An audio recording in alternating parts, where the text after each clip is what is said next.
Hey, what's up, everybody? This is the 2 year anniversary of the Pennywine podcast. Yeah, I and totally forgot it was, but yes. and we have a returning original member, Josh. Say hi to everyone, Josh. Hey guys, what's up? I've been dead for a bit. I came back to life and we're We here.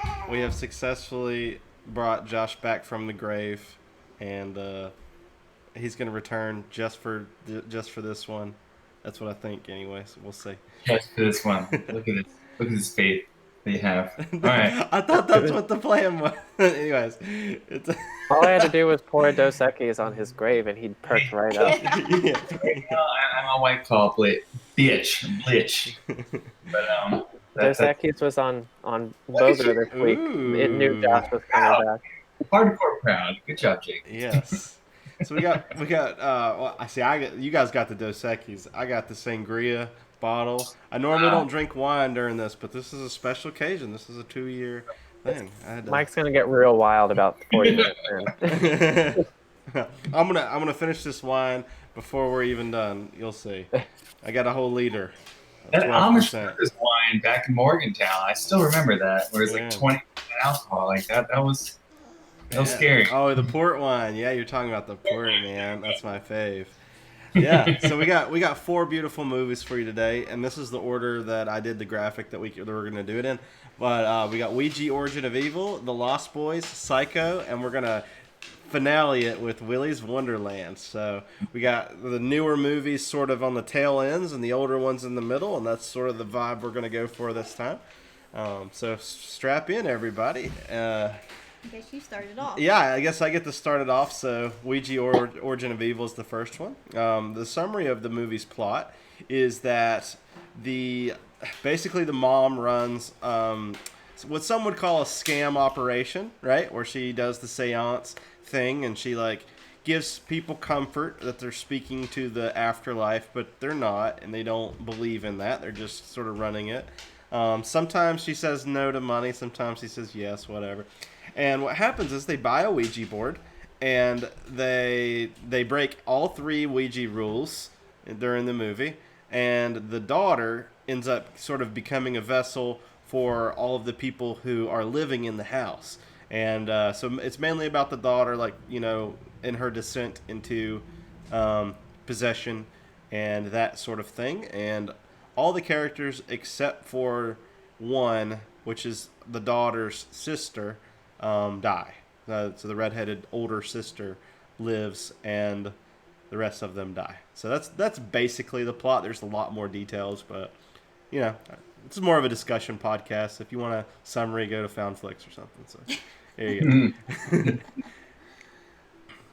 Oh, Jake's super muted, and that's super funny. Look at this guy. Look at that guy. Sorry. I was gonna say I watched the Fanflix video for this. It was pretty good. No, I haven't seen it. So I'll have to check it out after the. Like how we're always once a podcast, we're always like, Foundflix. It's either Fanflix or Dead Meat because Yeah. with this one I watched it like 3 weeks ago, so I had to have a refresher. And I was like, the one of those two always has a good like refresher at the movie. Yeah.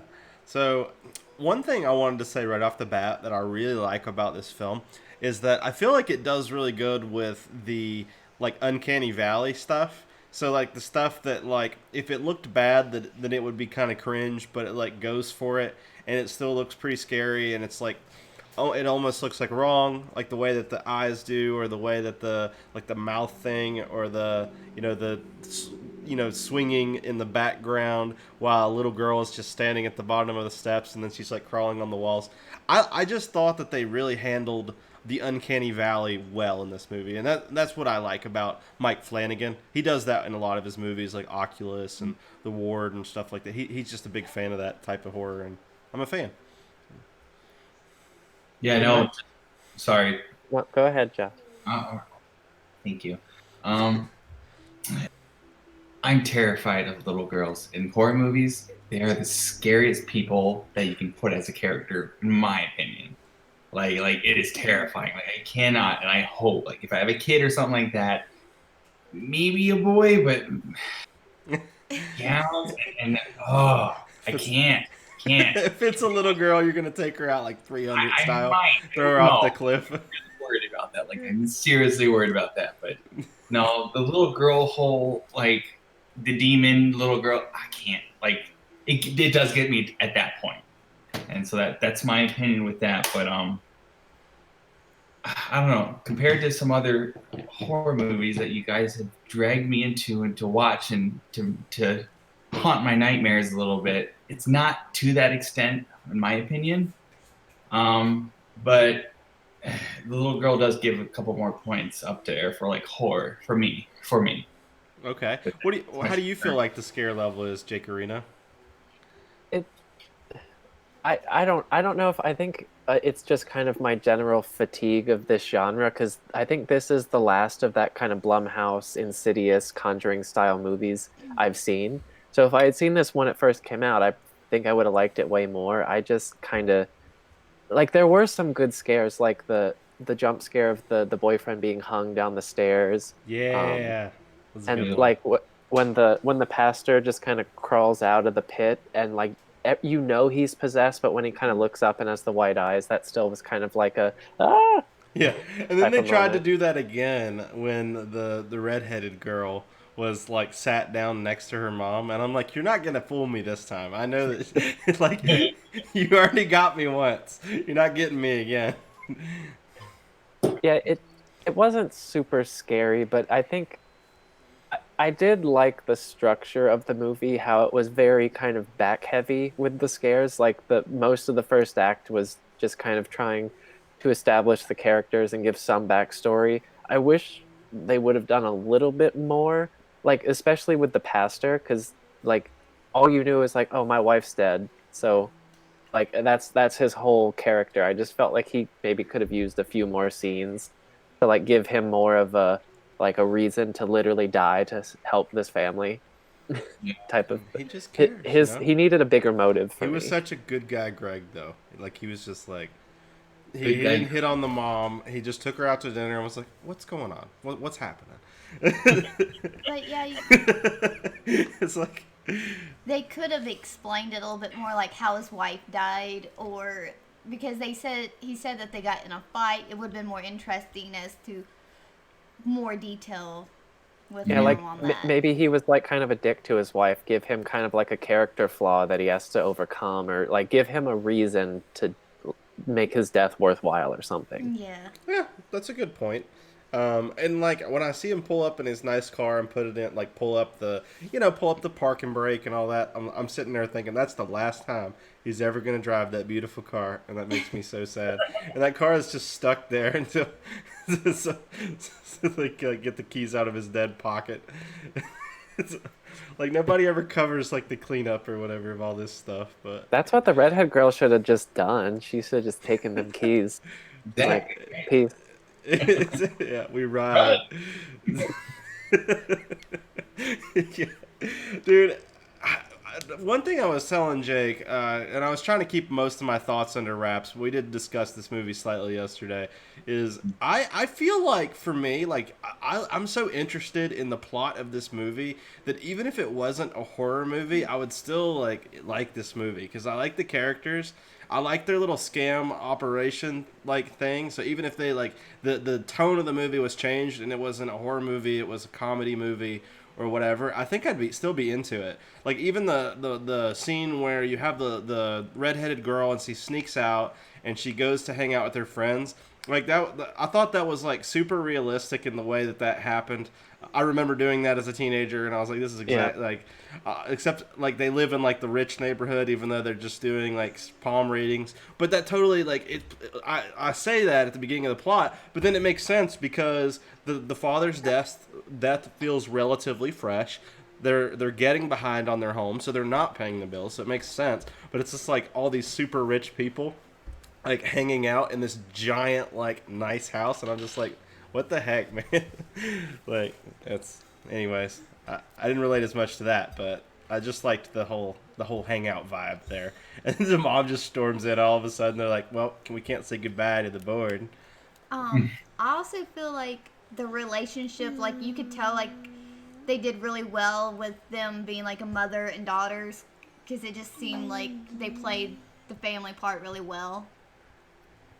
Yeah, there was the one scene when the mom kind of was like doing the palm reading on the boyfriend, and she was like, didn't she like squeeze his hand or something? Like I that was hated that. I was like, I thought it was a fun little touch to give the mom something yeah, to do. I just thought it was a little cliche. Like I was like, oh, here's the part where the mom is like, don't try to grope my daughter and things. And I totally get that. And like, oh, he's a couple years. I didn't think it was that creepy because he was like, what are you like, 2 years older than her? I'm like, 2 years. That's pretty normal. You know, like junior and sophomore or whatever it was, or senior and senior, sophomore. Senior, sophomore, 17 and I guess 15. That's not that bad. I don't know. But Yeah, no, I totally get that. Compared to like with my fiance, who's 5 years older than me and is trying to show me up all the freaking time. yeah. I totally.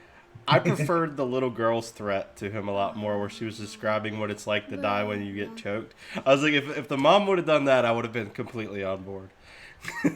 Doesn't she just go like, do you know what it's like to be strangled to death? Yeah. Yes, that was amazing. And I imagine him just like listening to like a podcast or something, like normal day in the car, and then he pops out his earbuds, puts them in his pocket, whatever, and he goes in and he's just alone with this little shit.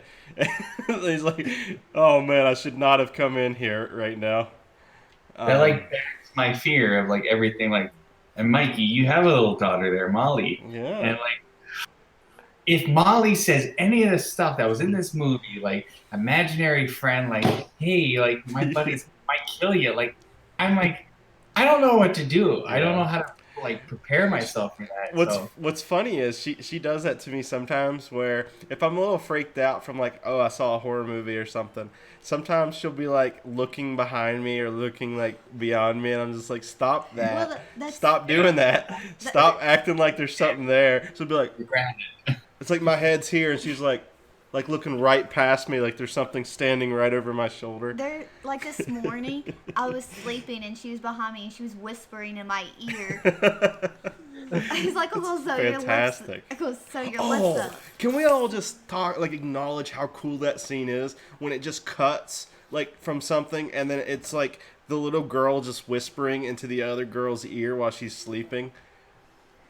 Yeah, Like- that was cool. I was like, liked the eyes look good. The framing was like perfect on that. I just thought that was like magnifique. So good. Well, that was Molly last night. You're having a nightmare there. Yeah. Is that Yeah, what- Benny? One of my favorite sequences was how the girl, like, she could only see the demon through like the glass Yeah. hole, the planchette board, like the thing you put on the board. Like, I liked that because she kind of held it up to her eye and you saw the shadow just kind of move out of frame. Yeah. I actually liked the design of the demon, the black, like the all black with the red eyes. Yeah. I thought that was cool. Yeah, and CG. Go ahead. Sorry, I thought you were done. No, Go. For me, like, the little girls don't really scare me. I would be more scared of like the black red-eyed demon and like the stuff they did with the shadows. Like, I think this would have been scarier for me if they had used the demon more than the girl. But it sounds like it's the opposite for Interesting. everybody else. Yeah, no, I think I think the girl is scarier, but I gotta say, like, I agree with you. I think that the CGI demons are pretty good for CGI. Like, I think that they're used light-handedly, and when they're used, I feel like they look a lot better than, for example, the like in Insidious, when the Darth Maul guy is like crawling on the wall and it's like well lit and you can just see him and you're just thinking either Darth Maul, or it's just like it kills the horror. Like that versus when he's like when they're telling the story of him and he's in a dark corner and you just see his silhouette and he just like she asks what do you want and he points at the kid and stuff. Like I'm glad that the CGI demons in Ouija are like, you know, dark and a lot less like detail, I guess, which I liked. It was like never well lit, you know. And from like with our past podcasts I've been a part of, we've kind of came to that conclusion of like the more you kind of don't know, the scarier it is because it's up for that person to kind of create that monster in your head, to where like that discreetness is almost kind of key in my opinion for like a pretty scary movie. It's like when you don't know what it is and you're just imagining, but they give you little hints and stuff like that. Like I think that kind of builds up a lot of stuff, a lot of momentum for the movie. Yeah. In my view. Yeah, and the preacher man, like he seems to be like almost like a light Yagami. He comes in with this like really detailed plan as to like how he's gonna trick this like little girl, and so he like think picture in his mind what he's gonna read like Scott Pilgrim style when he tricks him into drinking the wrong like coffee, whatever. He thinks about like his the middle name, clears his mind, imagines static. And I'm just like, this guy knows what's up. He had a plan, and he stuck to it, and it worked. That was some big brain stuff. Yeah, that I liked that little like I don't know if it was a twist, but it's like I liked that little turn of, but then like he has the super elaborate plan to trick the demon, but then they go upstairs to talk about the demon, and I'm like, obviously, like when they're like the demon can hear us because we're in the house, I was like, no shit. Like, go outside. I think that's the other thing with a lot of scary movies. There's so many stupid decisions in the stupid movies where like get you going up like, why are you doing that? Run! Yeah, and that was like another decision, like when the guy went to the basement by himself with the little girl, even though she was already freaking him out. Like you could tell he was already freaked out, and he still I was telling Jake yesterday, I think upon this viewing, and this is maybe the 4th or 5th time I've seen this movie, but it's usually about a year apart. Is in this viewing, I felt like his intentions to steal the money. I don't know if he was actually like wanting to help, like it's explicitly said. I don't know. Did you guys get that vibe, or am I misreading that? I didn't, but I think like realistically, a real teenager would do that, and that would explain more of his motivation of why he would go in the basement with the creepy girl. Yeah. Like he wouldn't do it to be nice. He would do it to get some money, probably. Yeah, probably definitely see if there was more. That's for sure. Right. The theme of some of these movies we've been watching is that money thing. I was thinking about I'm drawing a blank. Tasha. I'm assuming Tasha. Psycho. Yeah. Oh, yeah. Is that yours? Yeah. Yep. A little bit of that too. Same type of thing. Just shaking my head. I could see that, Mike. I think the movie does not lead you to believe that at all, in my opinion. But I like that reading a lot better. Yeah. Because again, it makes the boyfriend more of a well-rounded, flawed character and more interesting. Yeah. You know, and it's like it's more satisfying if he died, if he was doing that too. Like you feel less bad. see, for him. Mike Flanagan needs to call us. We're punching up the shit out of this movie. Yeah. I was like, oh yeah, he's definitely listening to this podcast. He's our number one fan. He's one of our 50 views. That would be really funny. Yes, they're finally talking about my movie. Oh my god, can you imagine? Last thing that I have for this movie is I felt like in all the scenes where they were actually playing with the Ouija board, I was very entertained by it. I like the effect.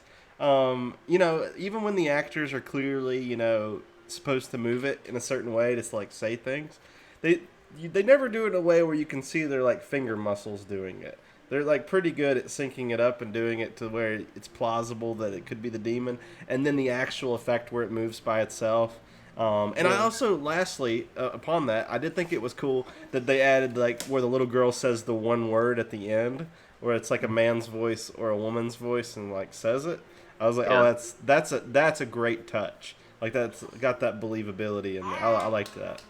Yeah, because it kind of jumped on that whole getting you on the board of the characters because she had a magnet on her lap and she shows you like, hey, this is how I manipulate things. But then you're realizing like, oh, this is not manipulation here. So they kind of like go on both sides there on like, hey, this is kind of, we're used to kind of manipulating this and kind of getting people to make the money and stuff like that. But then they're like, oh crap, I'm not doing anything. And they were getting freaked out. And you kind of like, as that person understanding from that point of view, kind of gets to where like, oh, like things are going awry, like shit's hitting the fan type of thing. And so I do appreciate that point in the movie where they're acknowledging the criticisms that you would typically get for that if they didn't show that. So Yeah. that was a Yeah. good part. Okay. Does anybody? I have one last question, but before that, does anybody else have anything to add before we go into the reviews? No. I don't. Okay. So one question for you guys: did you like that they packed most of the scares into the last scene? The last act. I should have said the last act of the movie pretty much has all the scares. I would say. Did you guys like that? I liked that, but I was just curious. I did, because I think it, like I said, it gave some time to develop the characters and give us a reason to care about them while they're like in danger. But like I said, I wish they would have done a little bit more to develop some of the characters. But there was enough scares, like just them playing with the girl sneaking out and playing with the Ouija board kind of had some scares to it, and like the blonde girl looking through the planchette and seeing the demon was kind of towards the middle or beginning, so I felt like it still had enough scares to keep it paced well. Okay, cool. Well, since this is my movie, I guess I got to do my review. Did you want to see what Josh wanted to say? I thought that Josh had already. I'm sorry. Go ahead, Josh. Sorry. I don't have a lot more to say, but from my point of view, I'm expecting that, especially with this flavor of movie. I don't know. And again, I'm not really following the director, so it might be similar directors like with guys, I suck at remembering anything, but like the last 30 minutes to where like I'm committing for an hour and a half. I do kind of want to see something, and it does build up a little bit, but like perfect example of something like the opposite is like Us, or like Get Out, to where like it always gets you, but it's always playing with your feelings the entire time, where like you have a lot of comedic relief. Like that's my type of movie, and to where I'm kind of expecting this to a point, because it's the same flavor. I don't like even The Nun. Like with The Nun, it was all like at the end almost, like where it's like a full on blow, like, and that seems like a similar type of theme that a lot of these movies recently have been coming out with, and to where it's not anything new per se. Mm-hmm. And so that's my only criticism with that, is like kind of changing that up a little bit. But I expect it to where it's like a little tiny haunts throughout the entire movie until it's like full on blast beat at the end. But that's, yeah. Cool. All right. Well, I'll go into my review then. It's not a perfect movie, but for me, it's in my top 20 for sure. It might even be in my top 10 as far as horror movies go. I mean, you can say what you want about my movie taste, but I enjoy it that much. One thing I find inspirational about a film like this is, aside from the CGI ghosts, like anybody with enough talent can make this movie. Like there's nothing about this one versus a no-budget movie. So I just thought that was cool. And I have a quick nitpick, but one small thing that I don't know why it bugs me, but it does. Every time I watch the scene with the kid with the slingshot, I'm always thinking he could literally just let go of it and it wouldn't slingshot anywhere. Like, it's very clear to me that the projectile is not under any tension on the slingshot. I don't know why they filmed it that way, and that one was even in the trailer, but you can tell by the way he wobbles his hand, if you've ever shot anything from a slingshot, that there's no pull to it. And they can do that. They have CGI monsters. I know it's like you don't want to put kids in danger, but they could pull it off with camera tricks. I don't think that part looks good. But I'm gonna give the movie a 9 out of 10. I feel like that the sound design, the cinematography, like everything just clicks for me. And it's one of those movies I could put it in the background on a Saturday while I do something else and watch it like 5 times, like in different parts. Like I could just leave it playing all day and I would not get sick of it. I just like it that much. So, yeah. Interesting. Okay, well, I'll go ahead and go. I think I'm going to give it an 8 out of 10. I really enjoy this movie. Like, I think it's a really good possession movie. But I just wish it had a little bit more possession than what it has, other than just, like, the whispering of the ears and whatnot. Because I've seen some real extreme ones. But, yeah, I think I'm going to give it an 8 out of 10. Oh, I said... I'll go, I guess. I'm gonna do a 7 out of 10. I think it's a well-made movie, and there are some little things that I really appreciated. Like since it's set in the 60s, like the title card at the beginning is very time period accurate, and there was actually like little like film grains and like blips that were added over the footage to make it look like it was a real 60s movie. I thought that was awesome, but at the same time, some of the CGI looked really dated. So I'm like, you're kind of going against your whole theme there, but whatever. Um, but like, I think it was a good movie. I liked a lot of the scares, and I liked that it was a little more restrained. It wasn't just like jump scare for the sake of jump scare, but there just wasn't, like, thinking back, there was not very much memorable for me about this movie. Like it didn't have, like, other than the hanging scare, it didn't have like any signature like kills or scares or anything that would make me want to like rewatch it again. But it was a competently made movie. It just wasn't my favorite. Okay. 7 out of 10. All right, Josh. Gotta kind of go with Jake's rating, but with my stuff, I could predict a lot.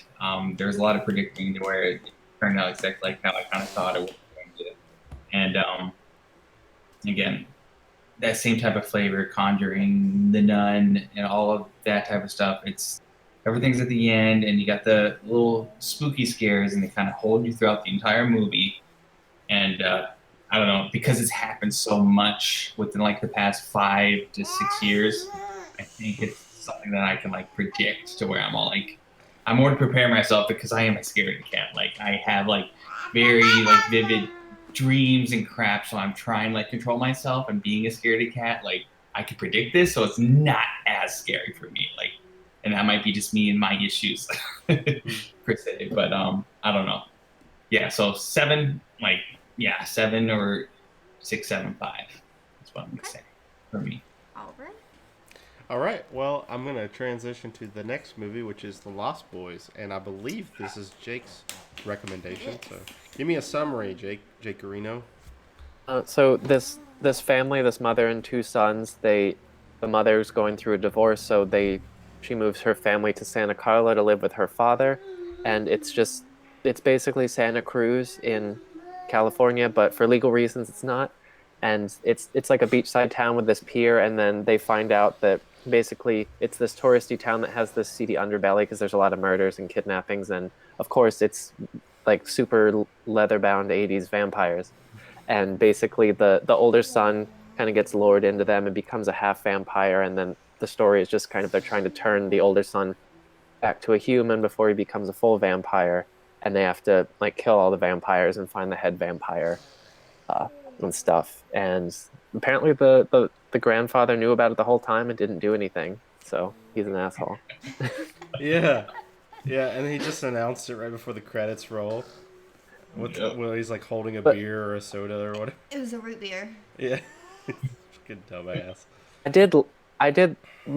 I loved the last line of this movie. I usually hate when horror movies end on like a cheesy joke like that because it usually never lands, but for whatever reason in this movie it was just perfect. Like that was just such a good kind of like, I think because it was like a cynical fuck you joke to the audience. It was like, yeah, I knew about this the whole time, so. It really bothered me when the main vampire was like eating the garlic because it's supposed to hurt him. Right. Yeah. That like. And then you could see his reflection, and I'm just like, okay, he's not a vampire. So the movie pissed me off because it gave me false clues. Yeah, no, that's exactly what I fake news. I love that because the way I read it was because I guess they're like changing the vampire mythology, but I think the way he explained it was once he was invited in by Michael, he like lost all of those vulnerabilities. So like I like that the movie kind of it gave you what you thought was a red herring, and then you kind of forgot about it, and then it's like, oh no, he was the vampire.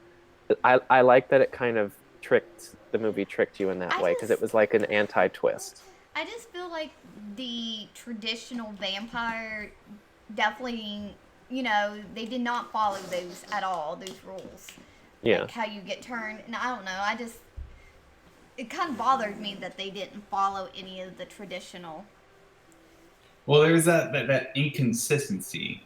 Like that was, yeah, and I think you guys are kind of putting on that point with the whole, oh, let's test if he's a vampire now, and it's just like, oh, he's not a vampire, we're good. And then like later on, they're like testing like, oh, we can't see him in the mirror and all that type of thing. To where I'm like, come on, guys. But they did kind of try to explain it. That's what I'm saying. Yeah. So it's like, yeah, it's. Go ahead. There was definitely a big difference between this movie and then the Christopher Lee Dracula that we watched last month. Yeah, apparently I have a vampire thing. I just realized now. Yeah. I didn't even realize until I went to queue it up. I was like, Jake recommended another vampire movie. No, my favorite part though, I don't know if it's because I have brothers, and like when the little brother's like, I'm going to tell mom that you're becoming a vampire. Yeah. I did like that. Like, Yeah. There's a lot of comedic relief between the little brother and older brother that I can relate to so much, just to that extent. When the little shit would not open the window for him, that was funny too. Yeah, the brother dynamic I thought was really kind of believable. Like, for as ridiculous as this movie is, that part felt very real and down to earth. This movie was really afraid that you were going to forget the protagonist's name. So, like, every character was like, Michael, hey, Michael, do this. And I'm just like, shut the fuck up. Yeah, Maybe I just noticed it more because it's my name. But, like, I was just like, shut the fuck up. No one talks like that. Like, imagine if I was One like, of the behind the scenes videos I watched, it was like they tallied it up. The name Michael is said like 128 times or something. Okay, so I wasn't just imagining. Tasha was trying to tell me that I was imagining it. I didn't say that. You did! Dude, I wish that dog would have ate that mom. Yes! That was hilarious. That would have bumped it up by like 2 or 3 points, like right there. One irky thing that got me was, and maybe it's just the movie just trying to like let you connect the dots, but when he just drops in the fog and they're all calling his name, Michael, like drop off the bridge, and that whole like, hey, if your friend drops off the bridge, you too. Like, it was playing with that whole like mentality. It was like that phrase has been like ingrained in my existence as a kid. Yeah. My mom always does that. Like, if your friends drop off a bridge, are you going to as well? I mean, it's definitely where that time frame is. Yeah, I was like, they just peer pressured him into jumping off of the bridge. That's what I said to Tasha, and it was just the funniest thing to me. Well, he's peer pressured into becoming a vampire. Like, totally. They're like, you want to race? Yeah, I want to race. You want to eat some maggots? Yeah. I would have laughed initially when the dude tried to drive me off the cliff. And he was like, I'm still going to forgive you guys, even though you tried to kill me. It's all good. Yeah, it's like we're going to race up to the cliff edge. Which, like Tasha said, it's kind of a sign of the times. And that's one thing I loved about this movie was how it was able to completely modernize the vampire mythology and like make it work so perfectly. Like, this movie is what I wanted Fright Night to be when we watched that a few months ago. Yeah. It's perfectly like 80s and current, but it's still fun, and it's not really scary. Like, there's no real scares in this movie, but it's just, this movie just hit everything very well, in my opinion. The other thing I picked up on, which was funny to watch during this time period, it seems like all vampire movies, like the makeup is the exact same. Like, from dusk till dawn, the exact same type of vampire. Like the over developed brows and like the little like contacts. Like, so there's no kind of different type of feel or like look in that to that extent. But I feel like that was kind of like the trend at the time. So it was interesting to watch that. Yeah, I think like the vampires looked very similar to Fright Night, or at least when the main, like the older vampire, when he kind of transforms, he looked very similar to the guy from Fright Night, from what I remember. Yeah. I liked when that one fell in the bathtub with the water and the garlic. Yeah.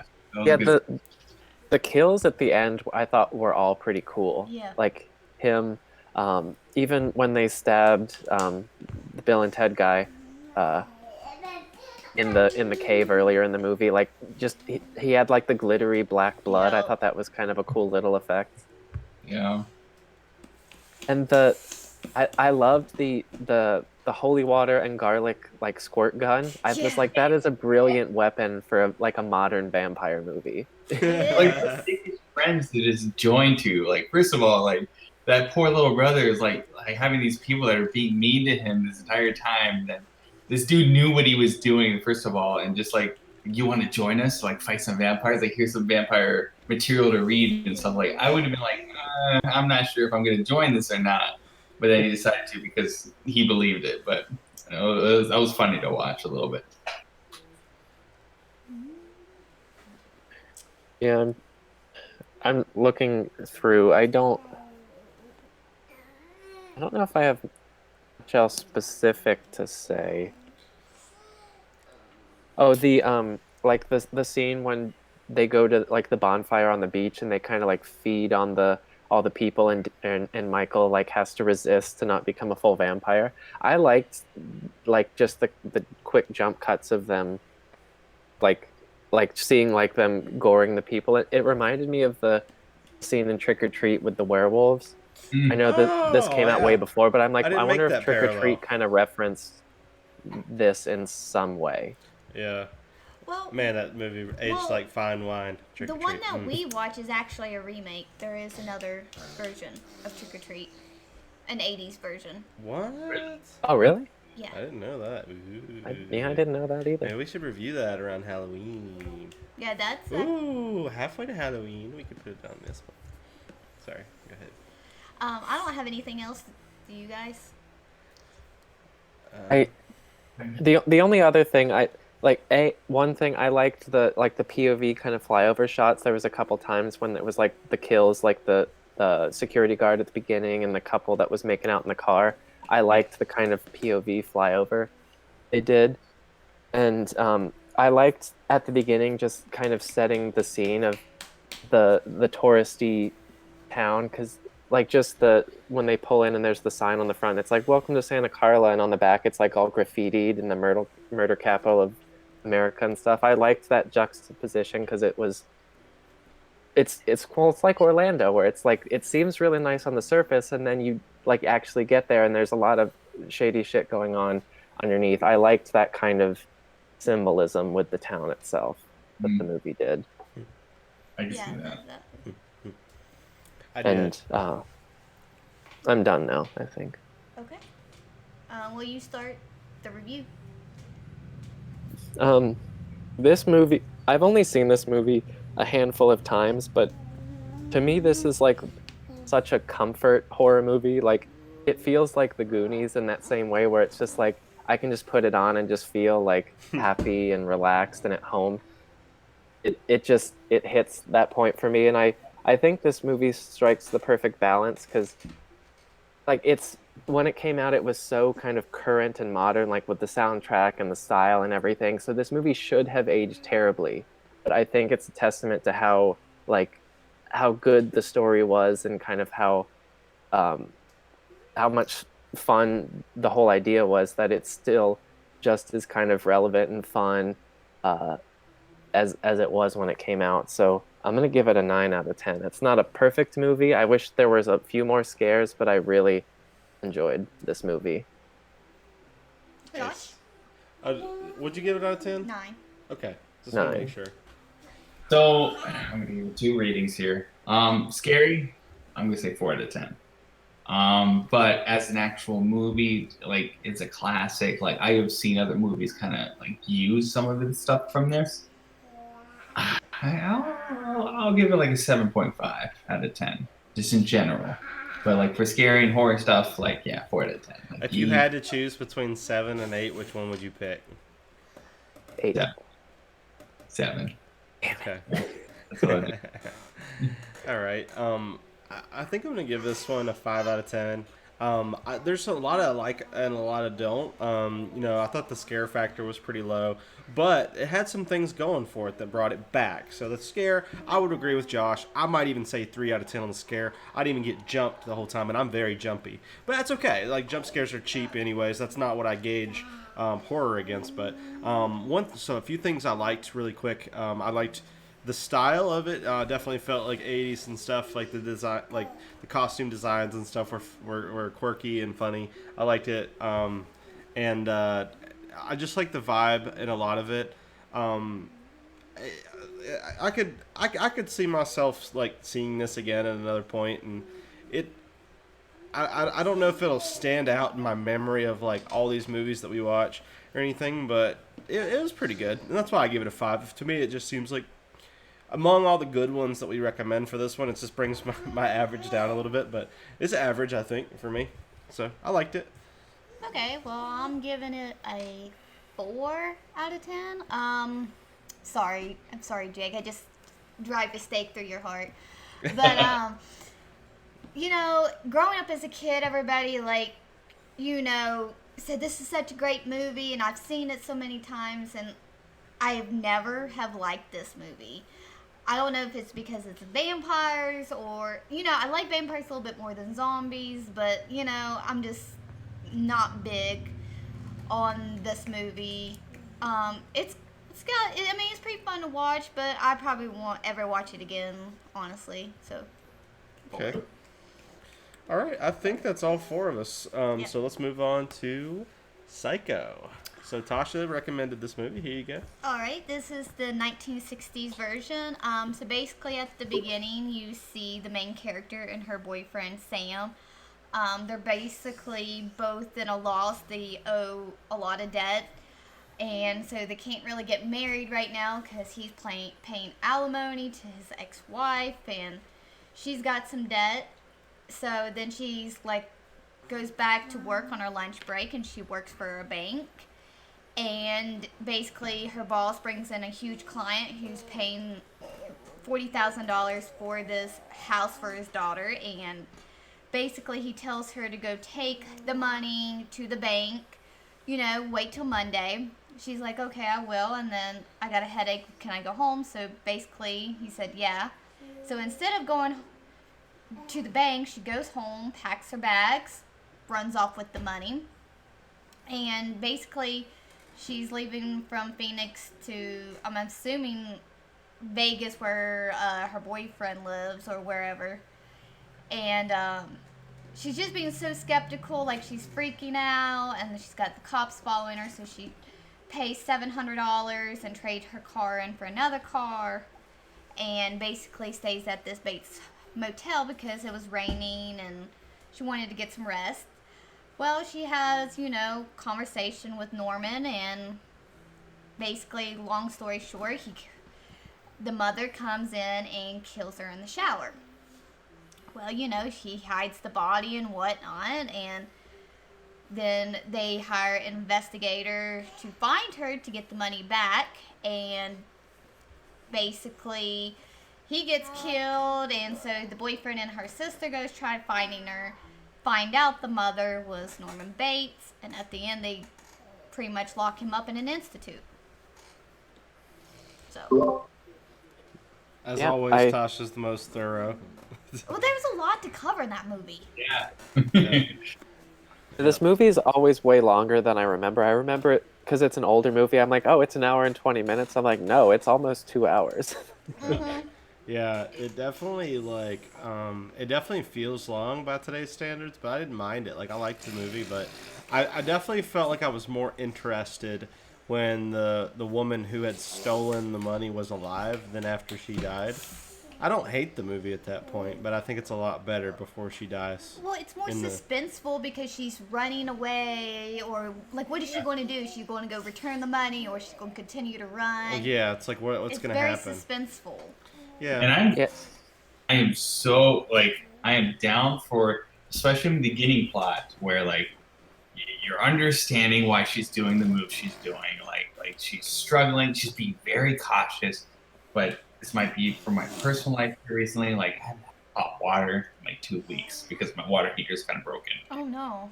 Turns that stupid shower on, and she's just taking all the water. Doesn't matter what temperature it is. Before the killing scene, I was like, what are you doing? Any sane person, and I'm sorry if I'm offending any of you guys here, if you do this is ridiculous. When you turn on the water and you're taking in in the water. Like you gotta let her warm up. That was when I was like, what are you doing? Because she's He's so the real psycho. Yeah. It was the psycho at that point. I was like, she deserves to die. It's fine. Like we're good. Yeah. I had that same note. I was like, who does that? Yeah. She's about to have a delicious chocolate syrup death. It's gonna be fine. It's She's like really going to I need a was shower good. The after movie that went- scene. Yeah. Yeah, the movie went very good all the way to the shower scene. And after that, then you had the horrible line from the hotel attendant that was trying to tell the investigator, like, the investigator got all he wanted. I was like, what are you doing here? Like, you were so good at convincing this woman to, like, you're your friend and all that kind of crap. And then the most worst line I could ever see of, like, oh, well, I'm changing my story, like, every freaking 30 seconds. And that whole thing. I was like, all right. Get over Alright. Yeah.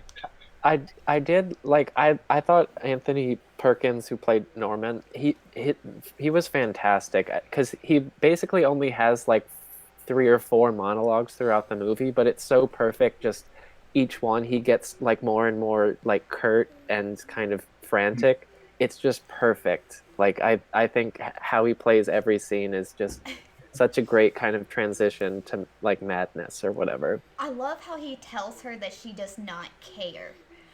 Like, they're sitting down, he's like, you don't care. And he's like, it was just Yeah. out of nowhere. Yeah, it's because he suggests that he puts his mom in a home, right? Yeah, the Institute. She told him Yeah. to lock her up. Yeah. No, and I wanted to give a shout out to Saul Bass because he was part of the intro credits and stuff like that. And being like a graphic designer fan, like he's a huge iconic dude to be a part of this. So that was kind of fun to watch. Oh, yeah. I did love the intro with the lines kind of swooping in between. Like that was I really love cool. that. Yeah. Yeah. And the music is banging, like the intro, and when she's driving in the car and she's like looking in the rearview mirror, and it's like dun dun dun. dun. I'm like, yes, I'm all for this. I like when like you see her like driving, but you hear like the thoughts of the banker. Like it's kind of like she's thinking it, but it's not in a sense. Yeah. So it's kind of like she is going crazy, but she's not. Yeah. Yeah. Yeah. Yeah, and I liked the kind of dramatic irony that she had decided to take the money back and just kind of try to make amends, and then she's killed. Like I liked that kind of tragic ending for her. Yeah. That was good. But also it is kind of like the shower scene. It's very shocking and whatever because anyone could die now. But like I don't agree with that. I think I forget who said it, but it does kind of kill all the tension in the movie. It's like, okay, so the only person I cared about's dead now, so Yep. Yeah. there's still an hour left somehow. Mhm. That's what got me a little bit. Was like, all right, what's next? Like, you guys just killed your protagonist here. Like, Yeah. ooh, how are you gonna handle this? It's easy, like, because I know what's going to happen in that movie because I've seen it so many times. It's easy to, like, forget how surprising it is on your first viewing if you don't know the story. That they legit, like, have the balls to kill the main character halfway through the movie, though. So I gotta, on one hand, criticize them because they don't replace it with something as compelling, and I definitely think that's a fair criticism. But I also have to acknowledge the positivity that comes with like having the balls to do that, especially Absolutely. back in like the 60s or Yeah, whatever. it's 1960. Exactly. Yeah. No, I thought that was fantastic. I did like that. I was like that's why I was like into it more. Like I was like, fine, I will waste the other half hour. But I was like, God, okay, you killed the main guy. Like, how are you gonna like make up for this? Yeah. Type of- So I do like that move hard because nobody really does that often at all for any movie. So I did appreciate that. I don't know what it is too. Like when he drove her into like the body into it, I was looking over at Tosh. I was like, "How's he gonna get back to the hotel?" And she was like, "I'm pretty sure it's like pretty close or whatever." And I'm like, "Okay."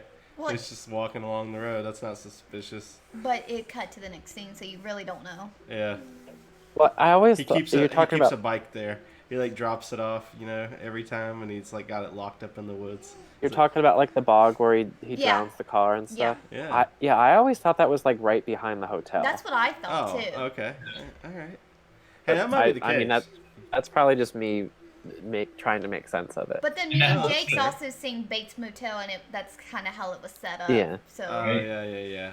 I mean, that whole scene though, like where you're like seeing his face get happy for a second, and then he like goes down a little bit because it's not fully getting submerged yet, and he's like, oh crap, like what am I gonna do? Like I did like that capture of like that whole process of like what this killer is going through. Like, man, I got more work to do here. Like, how am I gonna do this?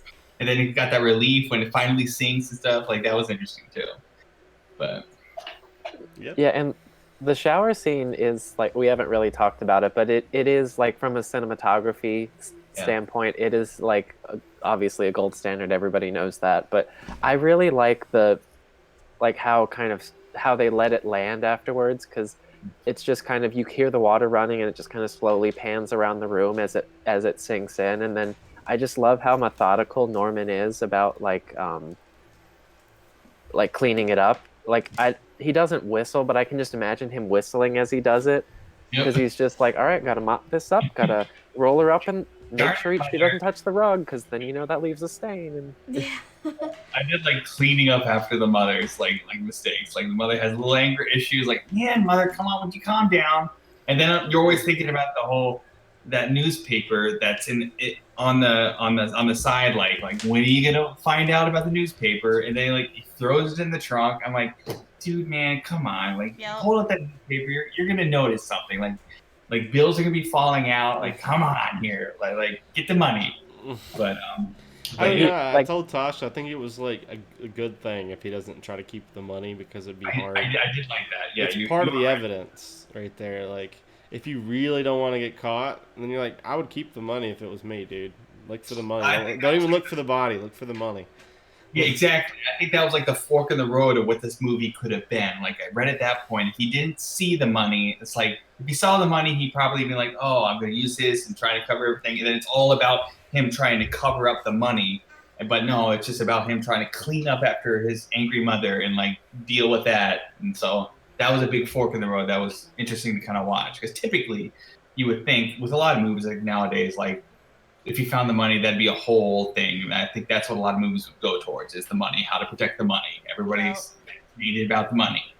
So I did like that. I'm converting it again. I did this live during the movie. Okay, so the $40,000 that she stole during the movie is worth roughly $320 right now.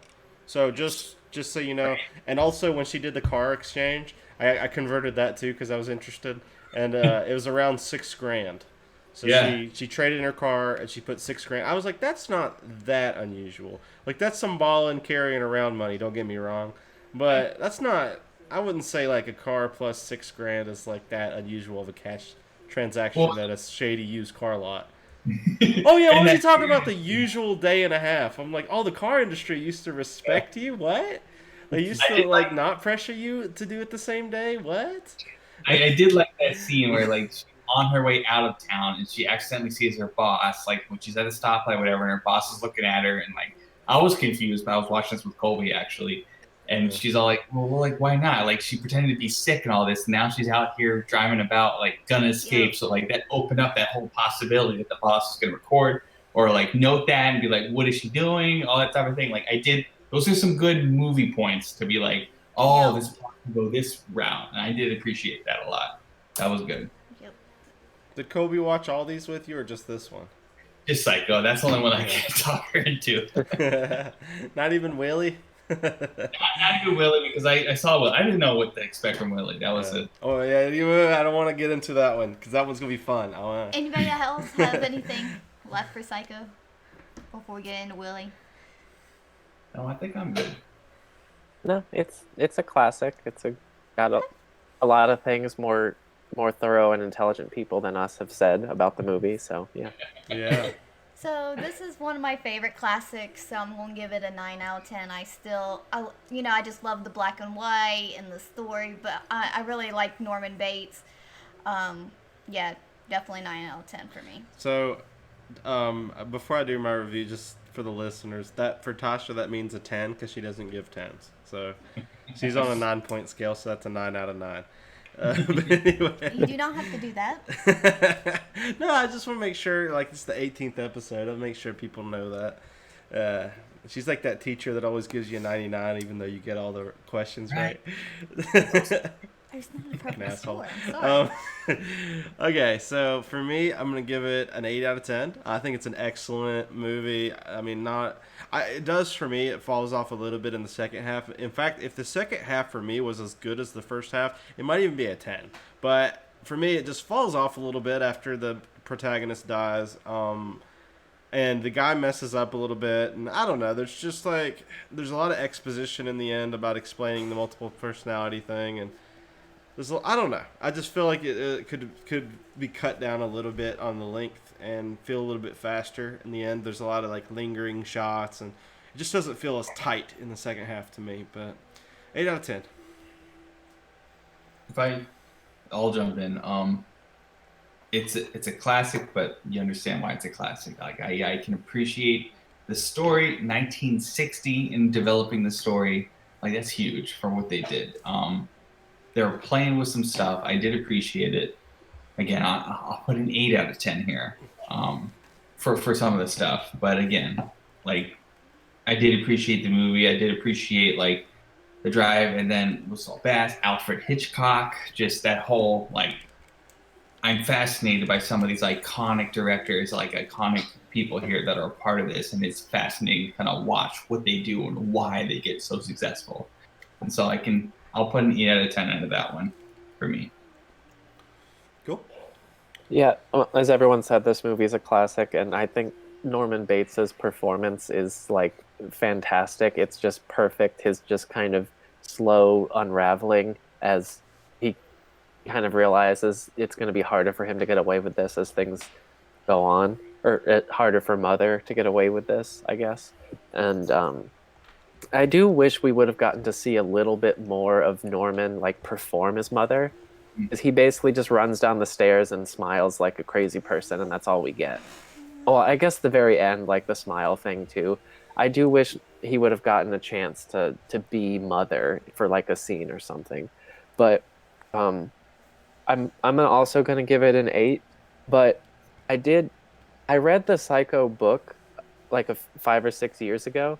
I feel like Hitchcock is amazing and he's a good director. I feel like he gets over-validated for this because the whole twist where the main character dies in the middle, that was in the book. That was not a Hitchcock thing. Like, don't like Hitchcock. The shower scene is great, but just he's the master of twists, and I'm like, he didn't write that twist. Somebody else wrote that. Anyway. I feel like he gets a little too much credit for that, but read the book if you haven't. It's pretty short. I liked it. I like that. Yeah, I have to get the audio version. Hopefully it's read by like somebody cool. Someone with a nice voice. All right, so proceeding to the next movie, Five Nights at Freddy's. I mean, Willy's Wonderland was Josh's recommendation. Yep. So, okay, I'll go ahead.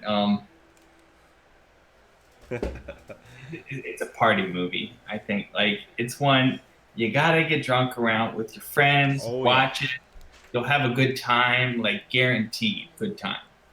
But I watched it. I was sober, like stressed, all that stuff. I was rolling my eyes a lot, but yeah, Nicolas Cage in there, and that was the intriguing part about why. What is he doing? And does he even say a word in the freaking movie? No. Loved it. So I was fascinated by that part, but the whole kind of plot was this dude, he like, it's hilarious, like watching like Nicolas Cage in the beginning, and either he runs out of gas and like, or his car has an issue, and so he has to go and get his car fixed, and these guys are like, hey, we can't accept credit cards, anything like that, you have to pay in cash. If you don't have cash, you're going to have to work for us for 24 hours, like work it off. And the dudes are all like, well, we have something that you can do to work it off. And that's working this animatronic family playhouse that has been closed down for like a few years ago or whatnot because of whatever reason at that point. And you got to clean like, it. It's like fine or nodded. I don't even know if he's actually said a word at that point still. And like he comes in and they're like, hey, we're gonna lock you in for an entire day. Like, is that okay? And Nicolas Cage is like, fine, whatever. I'm like, dude, run at that point. And then like you go in and then like you see these.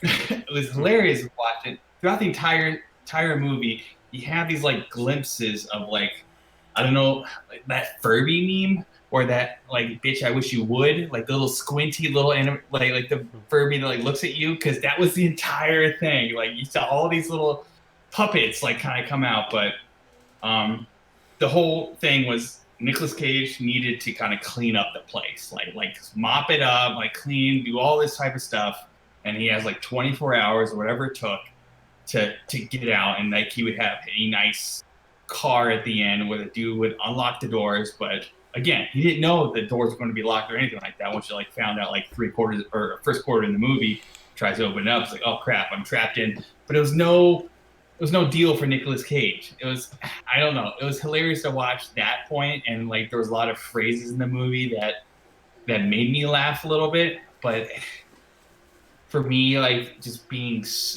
honestly sober and watching it, I'm like, come on, this is so campy. I can't get on board enough.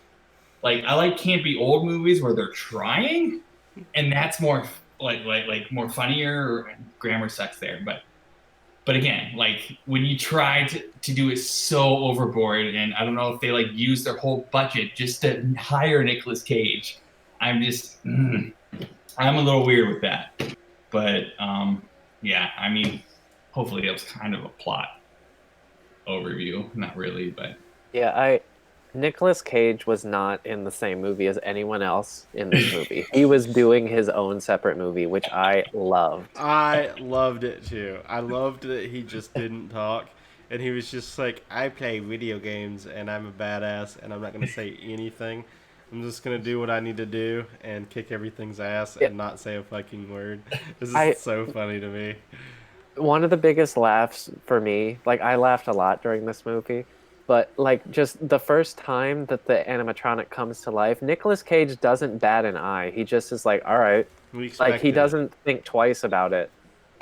He just kills it, and then he just goes back to work. He doesn't think like, oh, I should probably kill all these other things now, because you know if one of them is sentient, they probably all are. He's just like, no, I'm just gonna change my shirt, drink some cola, and play pinball and keep cleaning. That shirt changing was funny. I was like, oh, let's join, like get on the next shirt and put it on after I killed the animatronic. Like, let's go out and keep on cleaning. Like, it's fine. Like, that was funny. I did like that, but Somebody else can say something. I won't hog it. What happened to his car? He ran over some spikes and it flattened his tire real bad. There's a trap. Yeah, they were luring him in to feed him to Willy. Yeah, which tires are expensive, but man, it was like $1,000. It's like $1,000. I was like, woof. Can I just say, every break when he was playing the pinball and drinking the energy drink was hilarious. I thought that was just the sody pop. I'm not sure that was an energy drink. We had this debate last night, but it says pop on the can. It says punch on the can, and it's like a fist. Pop. P-O-P. Pop. No, it says P-U-N-C-H. It says punch. It says pop. It really says punch, I'm telling you. I watched it yesterday. I watched it yesterday as well. Well, you're wrong. But anyway. Well, you're wrong. I'm about to look this up, see if I can find it. No. I did love like the whole thing with the soda or energy drink, whatever it was. I love how kind of ambiguous that was, because you're just thinking like, is there a supernatural element? Like, does this give him superpowers? But no, I love how they just leave it completely ambiguous. It's just like he just needs to play pinball and drink soda to like get refreshed. I don't know. It's like he had some type of addiction where he looked at the watch. He's like, "It's time to drink my pop or punch." I was like, "What's going on here?" He left. Like it was so funny when he left the girl to fend for herself to go play pinball, and then he came back at the end of the fight. That was my biggest laugh in the whole movie when he just stops the fight. So wait a minute, do not cut into my pinball time. I'll be right back. If you're still alive, I'll save you when I get back. Yeah, the guy's like, make sure you take plenty of breaks, and that's what he did. Yeah, Nicolas Cage's character, it reminded me of Ash from like the Evil Dead franchise if Ash didn't talk at all, because he just like, he doesn't give a fuck. He's just like, can I just get this done and go about my life? He just doesn't want to be there. I like that character type. Yeah. I'm glad that the movie did not spend too much time on the teenager characters. They were not nearly as interesting as the silent Nick Cage. I was like, more of this and less of that. Yeah, no, the teenage character, I did get amused by like, especially the couple ones that were trying to like make it up no matter That was what. funny. I had some scary movie vibes. And I think they like gave a nod to some of the scary movies that I believe that does happen, to where like nobody kind of really focuses on it, so they kind of like exaggerated that more. But it's like, dude, like I'm a little turned on. Like, let's do it. It's like there's killer things everywhere. Like, why is this in your mind right now? But that was funny. For some reason, I knew that was coming like 5 seconds before it happened. Yeah. I could just read it on the characters. I was like, that's what's gonna happen. Yep. Yeah, like the teenagers, they were just like, we need one of every stereotype, and like not like race or gender, or like I mean like horror stereotype characters. Exactly. Like I thought that was perfect because this movie like kind of walks that line of like, is it just campy and stupid or is it a parody? Like I don't know. It's kind of a little of both.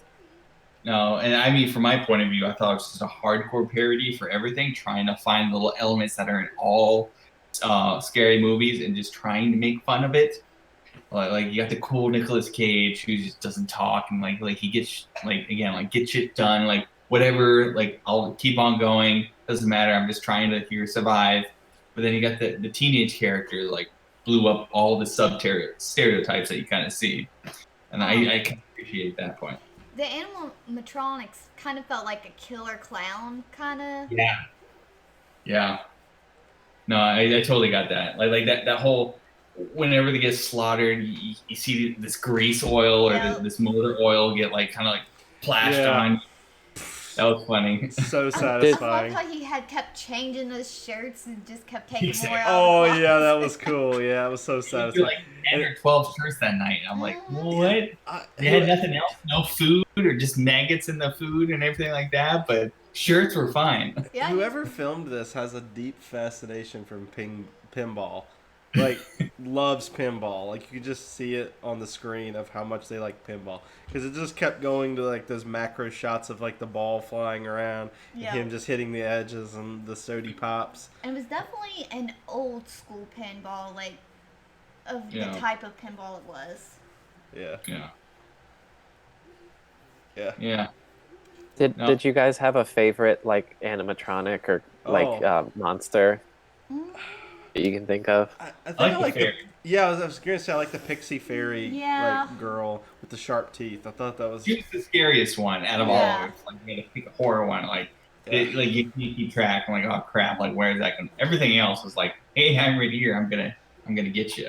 Yeah. I liked the gorilla that he fought in the bathroom. Like he reminded me of Donkey Kong, and he had this cute little like fedora hat. I was like, I love this guy. I thought it was like a little like helicopter hat. Right. I don't remember. I thought it was a fedora. I could be wrong, but it could be Donkey Kong Jr.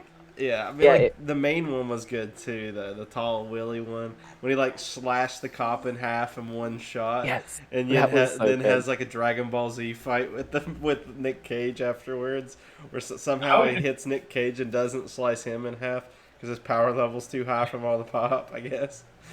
I was just in the mindset of like the dudes in the costumes. Like I was sometimes in the scary movies. Like, what if you try to kill a person with that gorilla suit on? Like, that's pretty freaking hard. You can't really see anything. Right. I'm like, and that whole thing. I'm trying to like figure out like, oh, if they're actually like legit animatronic like souls in this costume, or if it's killers within the costume trying to get you. It's like that's really difficult. Like, why don't you just take the crap off and try to kill them? Exactly. I think it was like a Chucky the Doll situation, right? Because where it was like the souls had been transferred. Yeah, because they did a seance and everything. I like how the one animatronic was like, I actually want to die, so just like come out and kill me or whatever. And he was like, oh, okay, sure. And then she just like kills him with her tongue or whatever. I was like, what the fuck? Like the instant tongue neck snap got me because I was like, it seemed like it was like really easy to kill someone with your tongue.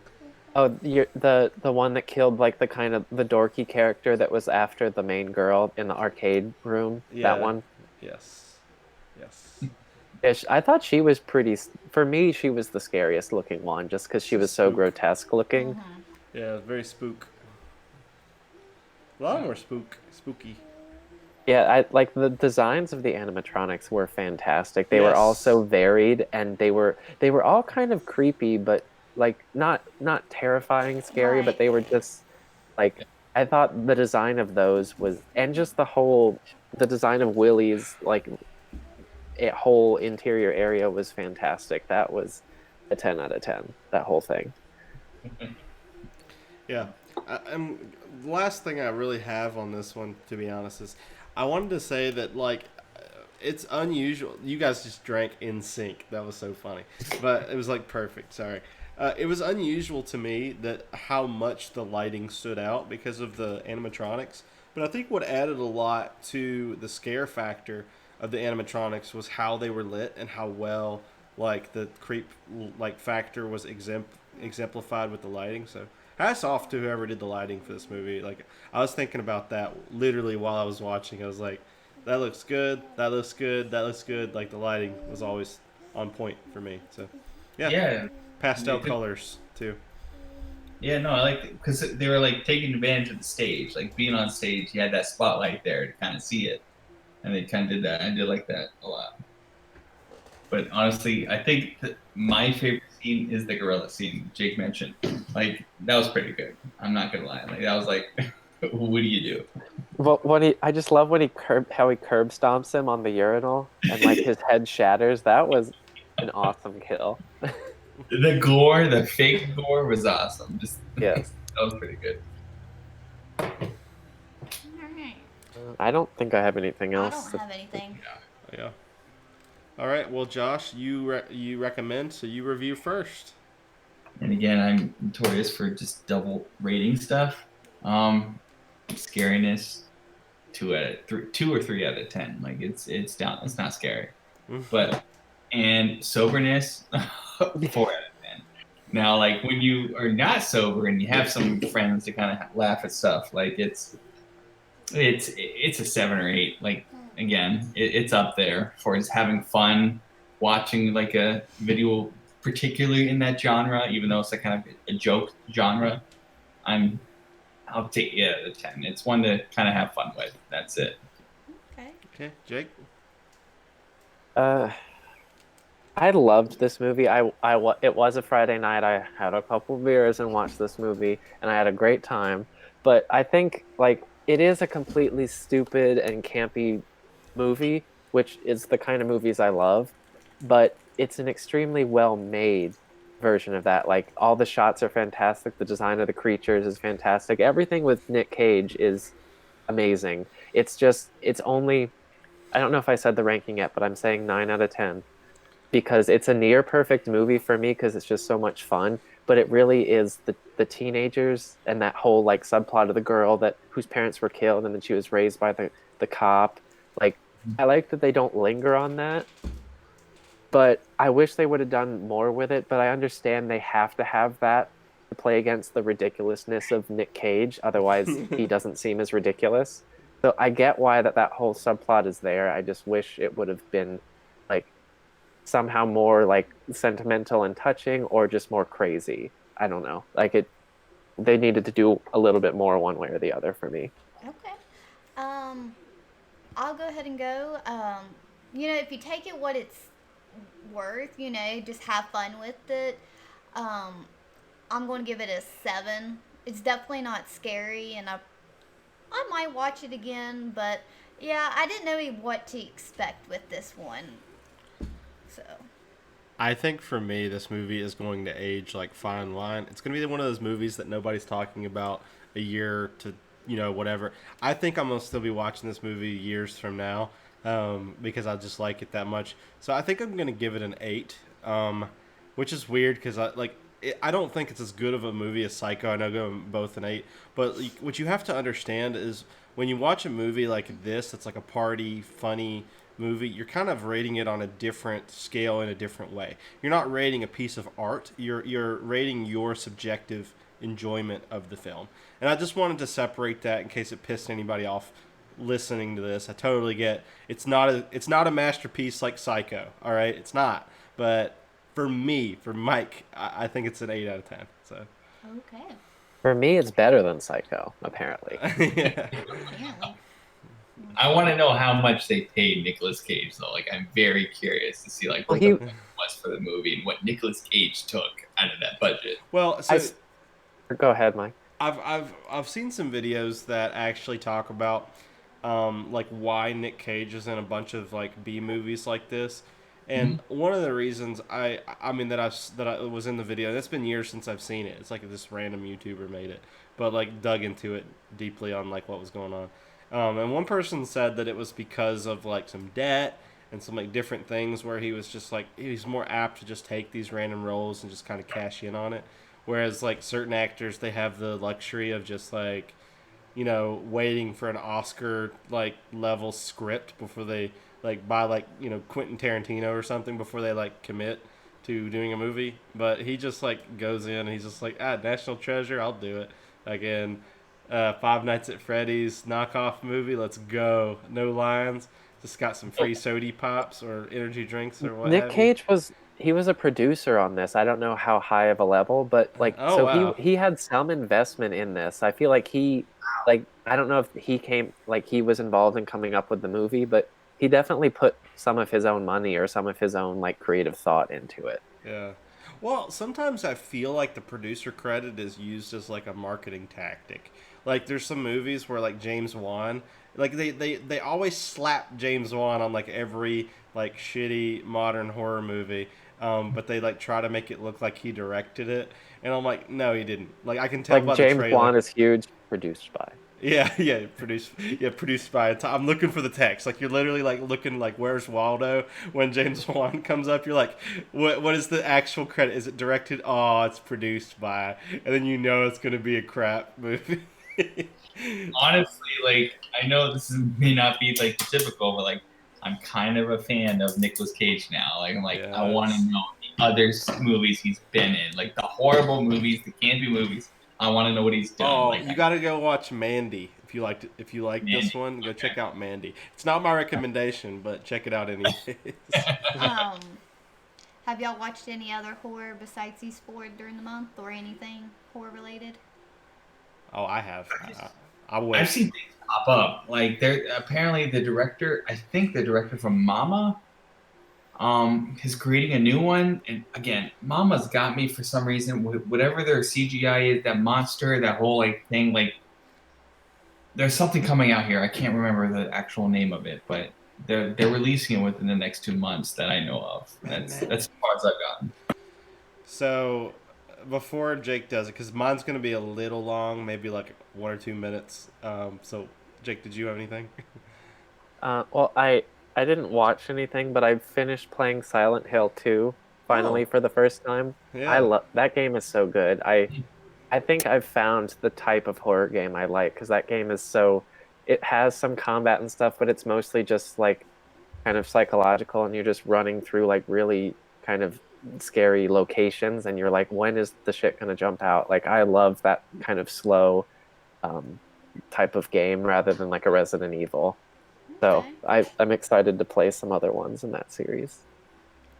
Yeah, so I was trying to look up the title of one of the movies that I watched, but I'll quickly tell you like the plot of it. But it was basically like an indie movie about this like it was almost like a cult movie where like this occult like picks a person once every like several generations that's going to be like the devil prophet or whatever. And it was like an indie movie, and it was actually really, really scary, and I liked it a lot. The Empty Man? Yes, it was The Empty Man, which sounds dangerously close to the Bye Bye Man, but it is not anything like the Bye Bye Man, so it's like completely separate. But that was a solid movie, and I've been doing this like VR horror experience called Wraith the Oblivion Afterlife. And I really wanted to quickly like say that there's this seance, right? And the premise of the game, you died right before the game started in a mansion, like huge mansion. and there's this billionaire that was like trying to figure stuff out about the afterlife. So he like hired some people to come in for like a seance. You're a photographer. He likes your photos because you take it with this old camera, and apparently it's like you get specters in your photos and you didn't even know, but he kept buying your photos because he realized that. And so you died right before, and it's like a mystery where as you go through the mansion, there's like wraiths that are trying to kill you because you're in the afterlife. But it's also like it's like a whodunit where you're like piecing together what happened at the seance as you go through, and it's like a stealth horror game. So like you have like patrol things that come back and forth. If something sees you, you have to get in a closet and close the door and like hide. And you're in VR, so you can like see stuff go by, and you like feel like you're in real danger. Like one time, I was walking up to like this billionaire's pool, and it like froze right as I was walking up to it because I'm a wraith and I can like walk over it as water. It was just so cool. Like it has been so scary and so hard to get through, but it's like one of the top story-driven VR experiences that I've done, and yeah, very, very impressed. Especially the graphics because it runs standalone on Quest, does not require a PC, but it looks like you're in a real house. It's like incredible. But I'll send you, Jake, because I think you would, in particular might like this plot. I'll send you like a video that just has like the gameplay in it, so you can check it out if you want. That sounds interesting. Cause it watches like a movie. If you watch somebody play through it, it plays out like a movie. Like, sorry, go ahead. I did play this game called Gone Home like a month or so ago. It's not really a horror game. But it sounds similar. You're not dead, but you're basically you come home from a trip and your family's missing, and you're kind of exploring the house trying to figure out what happened to them. And I don't know if you're going to play it, if I should spoil it or not, but it's not what I thought it was. It had a great build up, and then it just kind of didn't stick the landing for me. But Okay. Jake, do you have a PS3 or 4? I have a PS3 right now. Okay. I don't have a 4 yet. Well, if you Skip get a the- 4, I skip have the a 4, few get a 5. games, a few horror games that you might be interested in. So. Okay. Skip the 4, get a 5. Yeah, I will because get a PS4 when the PS6 comes out, probably. I'm usually like 2 generations behind. Yeah. Y'all want to go ahead and get into recommendations for next month? Sure. I guess I'll kick it off. I'm finally going to recommend a movie that I've been meaning to for a while, and that's what I did, honestly, with the Ouija one. But this one, I'm going to recommend It Follows. So it's one of the ones that I showed Jake when I was trying to get him into horror, which was successful, by the way, as you can see when I'm here. Yep, and, sure was. Yeah, it's just a bunch of hipsters with clamshell phones. It's going to be great. Alright, Love that movie. Jake? I'm gonna keep the fun, lighthearted train rolling, and my pick for next month is The Babysitter on Netflix. Never heard of it. Mike and I just watched the sequel like a month ago, but I'm recommending the original one from 2018, I think. Okay. Cool. Josh, would you recommend anything?